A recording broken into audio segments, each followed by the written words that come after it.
Hello everyone, আসসালামু আলাইকুম। এই কাজের ড্রয়িং এবং সেলাইয়ের ভিডিওটি আমি গত ভিডিওতে শেয়ার করেছিলাম।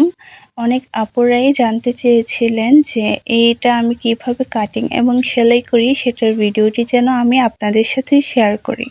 দেখুন, এখানে আমি মাস্কের যে সেলাইটা করে নিয়েছি, এরকম কিন্তু আমি 4টা পার্ট করে নিয়েছি।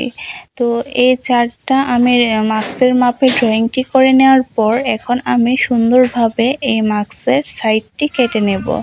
এখানে আমি 1/2 ইঞ্চির মতো সাইডে কাপড় রাখবো। যখন আমি কাপড়টি সেলাই করব, তখন কিন্তু আমার অনেক বেশি সুবিধা হবে কাজটি করার।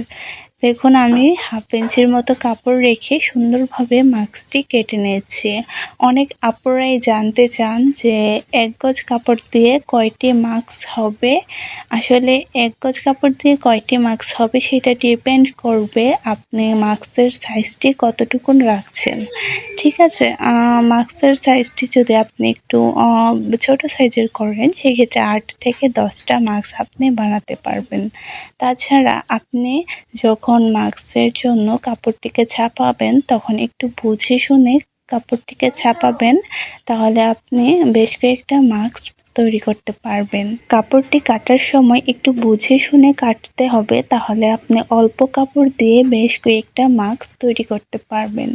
দেখুন, আমি 4 পার্টে কাপড়টিকে কেটে নিয়েছি। একটি মাস্ক বানাতে কিন্তু 4টি পার্টের কাপড় লাগে। তো এভাবে করে আমি যে দাগটি দিয়েছি, সেই দাগ অনুযায়ী কিন্তু আমি সেলাইটি করব। এভাবে করেই কিন্তু আমি প্রত্যেকটা মাস্ক কাটিং এবং সেলাই করে থাকি। আশা করছি আপনারা খুব সহজেই বুঝতে পেরেছেন।